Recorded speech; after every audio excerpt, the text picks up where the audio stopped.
It's strange how a home you spent years dreaming about returning to can feel like a stranger's house the moment you step through the door. How the walls seem to carry whispers you were never meant to hear. How your own children can look at you with a hesitation that wasn't there before you left. I remember standing in the hallway with my bags still in my hands, the air stale with a discomfort I couldn't name yet, feeling as though I had walked into the aftermath of a story I didn't know I was part of. Their eyes didn't light up the way I had replayed in countless daydreams during long overseas shifts. Instead, they flickered with something cold, something distant, something that made my chest tighten in a way no physical labor ever had. And when I finally pieced together the truth, her affair, the years of lies, the story she'd spun about me walking away from them, abandoning them for money and freedom, I felt something inside me collapse quietly. The kind of collapse you can't brace for because you never imagined the person you trusted most would rewrite you into a villain to justify her own choices. I kept trying to breathe, trying to understand how love could be twisted into something so unrecognizable, but the question echoed louder than anything else. How do you rebuild a bond with your children when the person they trusted the most has been feeding them a version of you that never existed? Before the unraveling began, I genuinely believed I was doing the right thing. My name is Marcus, and when I first took the contract abroad, it felt like a necessary sacrifice. One made out of love, responsibility, and the desire to give my family a life better than the one I had been born into. My wife, Elena, had supported the decision wholeheartedly. She told me we'd get through the distance, that the kids would understand when they were older, that the hardship would be temporary and the rewards long-lasting. I clung to those words during long flights, lonely nights, and 12-hour shifts under foreign skies. I worked through exhaustion because I pictured my family laughing in the home we planned to buy, imagined my children attending good schools, imagined myself returning as the father who had provided everything he promised. But the reality I returned to was nothing like the future I had envisioned. The first sign that something had gone terribly wrong came the moment I walked through the front door after 11 months away. Instead of running toward me like they used to, screaming with joy, jumping into my arms, the children, Liam and Sophie, stared at me with a mixture of caution and discomfort. Liam stood partially behind Elena, as though unsure whether I was someone he should be excited to see. Sophie, who used to cling to my leg whenever I came home from work trips, barely mumbled a hello before vanishing down the hallway. Elena's smile was tight, controlled, the kind you give a distant acquaintance rather than a husband you haven't seen in nearly a year. Something thick and unfamiliar hung in the air like a scent I couldn't identify but instantly recognized as wrong. At first, I reasoned it was the long separation. Distance changes dynamics. Children forget routines. Spouses grow accustomed to independence. I told myself the awkwardness would fade with time, that once we settled into life together again, the tension would dissipate. But over the next few days, the atmosphere didn't soften. If anything, it grew colder. Conversations with the kids felt forced. Sophie would answer my questions with shrugs or single-word replies. Liam avoided eye contact, busying himself with homework or disappearing outside before I could ask to play with him. And Elena? She moved around me like someone trying not to provoke a sleeping animal, overly polite, strangely guarded, smiling too much and not enough at the same time. I knew something was wrong the night I found Sophie crying in her room. When I knelt beside her and asked what was wrong, she wiped her tears as if embarrassed and whispered, "I thought you weren't coming back." Those words knocked the breath from my lungs. I asked her why she would think that, gently, trying not to let my voice carry the shock I felt. She hesitated, then said, "Mom said you left us, that you didn't want to live with us anymore." For a moment, everything inside me went still. The kind of stillness that comes before a massive internal collapse. I asked her when Elena had said that. Sophie looked at me with confusion, as if the answer should have been obvious. "All the time," she said quietly, "whenever I asked where you were." I didn't know what to say. I held her, letting her small body shake against mine, while my mind spiraled through every memory of the last 11 months. Every video call Elena cut short, every excuse she gave for why the kids were too busy or too tired to talk, every fleeting moment where something felt slightly off. But I pushed the feeling aside because I trusted her. Trust, it turns out, becomes the perfect blindfold. I didn't confront Elena immediately. Instead, I watched her more carefully. I noticed how she flinched when I asked casual questions about her past year, how she avoided specifics when talking about her women's group or her volunteer meetings, how she always seemed to receive texts late at night, smiling faintly at her phone before placing it face down on the nightstand, how she guarded her privacy with a vigilance that had never existed in our marriage before I left. The truth unraveled slowly like a loose thread pulled from a sweater.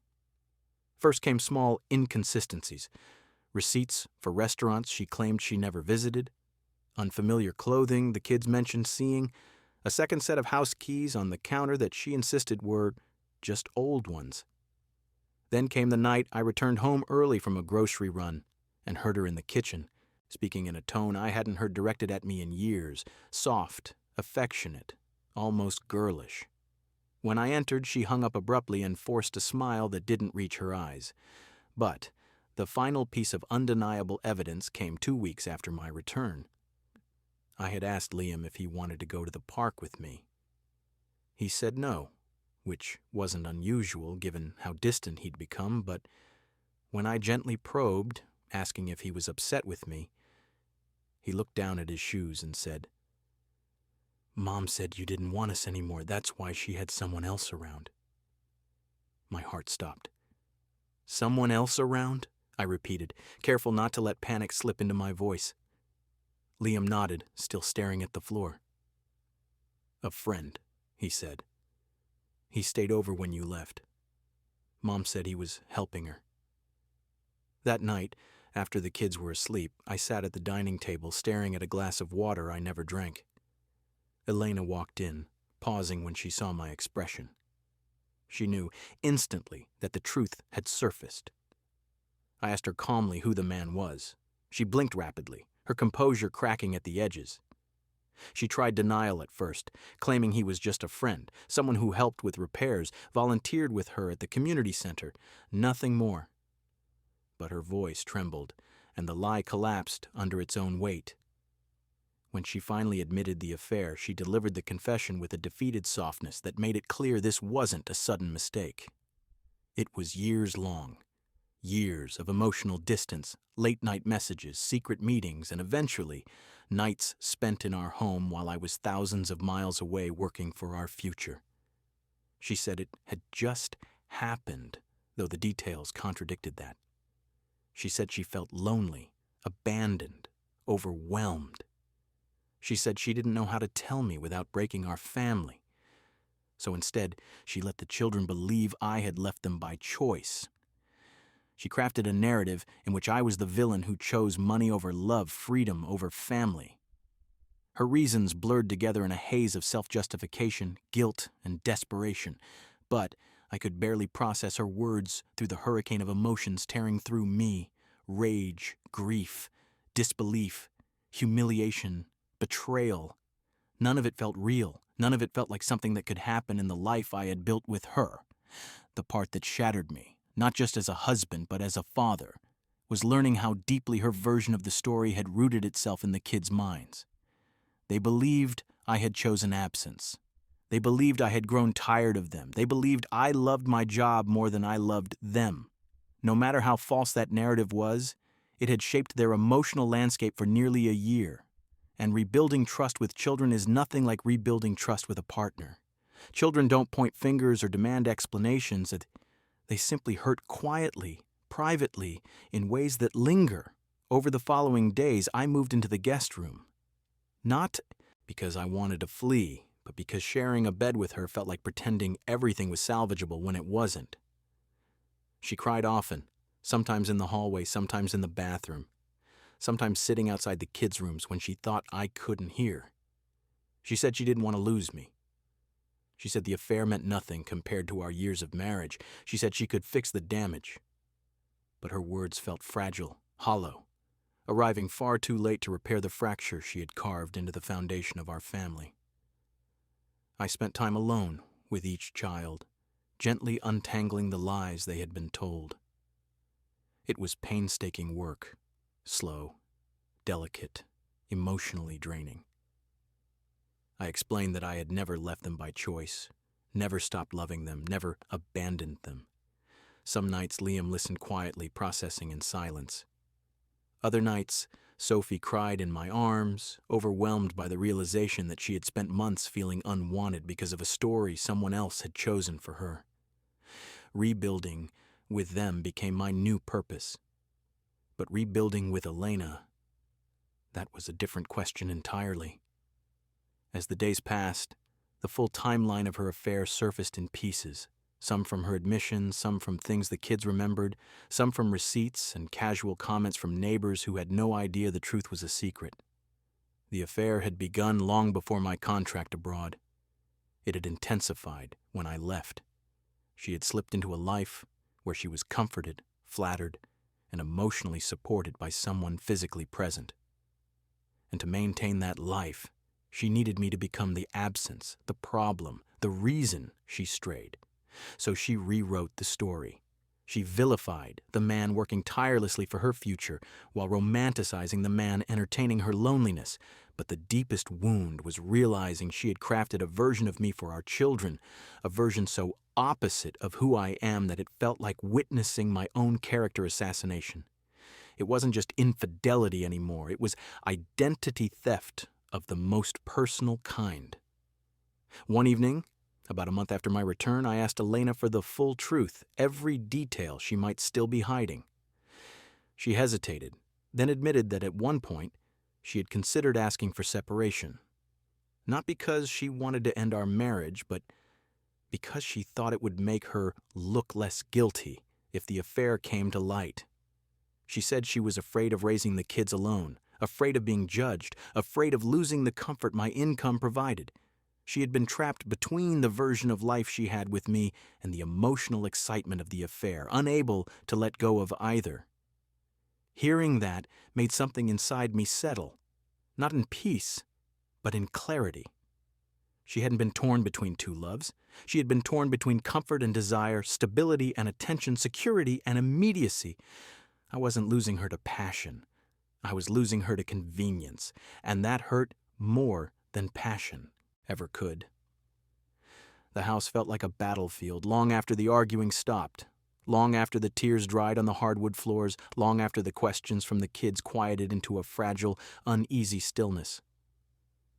In the weeks that followed the truth coming out, I walked through the rooms as if everything around me had shifted ever so slightly out of place. It wasn't just the betrayal I was trying to process, it was the slow, devastating realization that the life I had worked so hard to provide had crumbled, not because I failed, but because someone else rewrote my absence into abandonment. That lie had roots that wound through my children's memories, through the stories told at bedtime, through the empty chairs at family dinners, through every moment they had wondered why their father had chosen work over them. I was trying to put out a fire I didn't start, in a home that didn't feel like mine anymore, with a woman whose remorse arrived only when the structure she built began collapsing under its own weight. Elena tried in her way to make amends. She apologized every chance she got, hovering at the edges of conversations, offering explanations neither asked for nor helpful. She sent paragraphs to my phone late at night about her guilt, her loneliness, her desperation to be forgiven. But something in me had already shifted.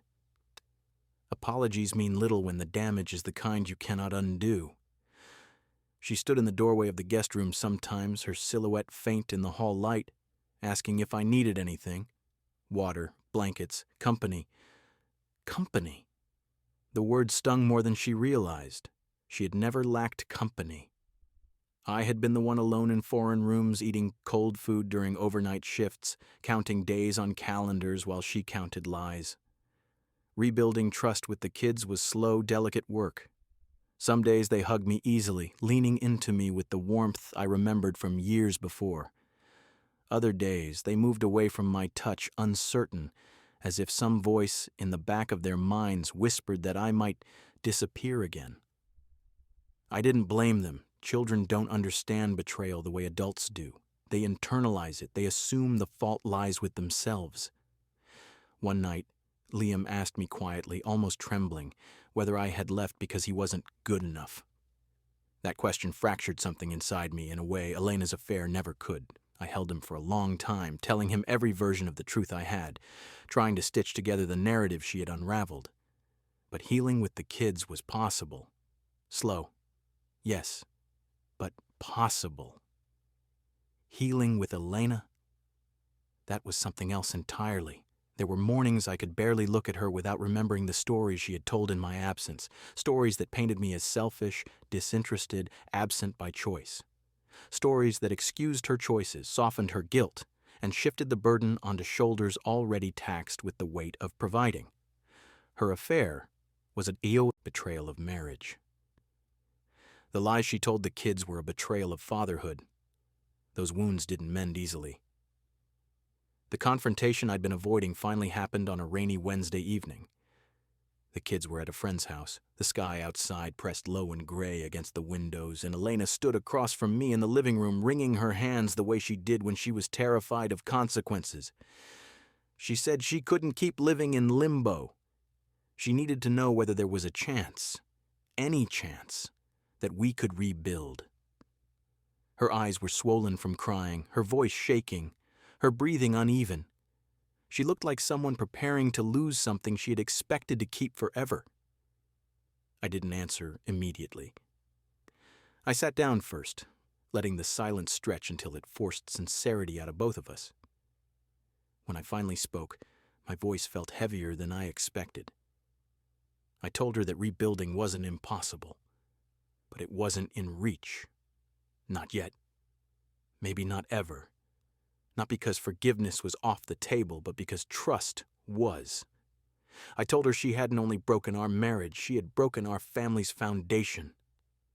She had turned me into a ghost in my children's lives, and then wondered why the house felt haunted when I returned. She cried, sinking onto the opposite couch, her hands covering her face.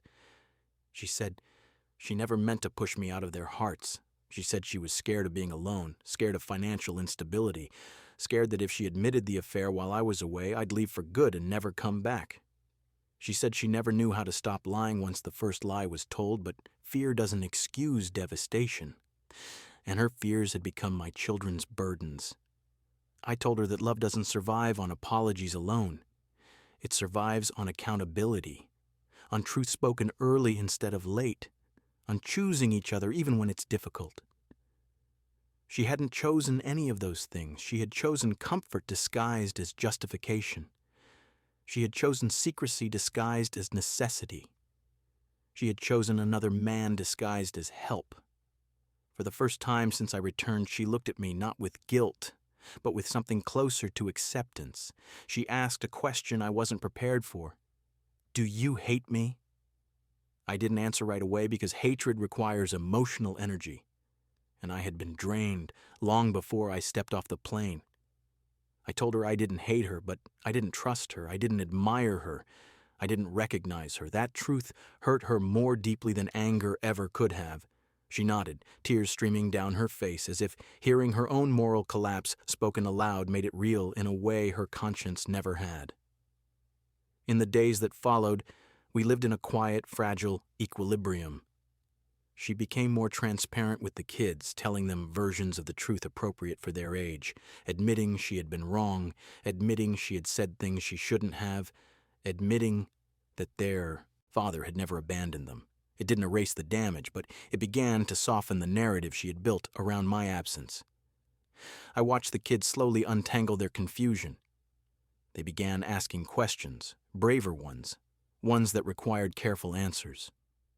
Why did Mommy say that? Why didn't you come home sooner? Why were we told something that wasn't true? There is no parenting manual for repairing lies you didn't tell, but honesty, gentle, patient honesty, became the cornerstone of every conversation. Eventually, the subject of separation emerged, not explosively, but organically, like something neither of us had wanted to say aloud, but both knew was coming. The distance between us had grown into something more than emotional. It had become ethical, foundational, unbridgeable. We agreed to co-parent amicably.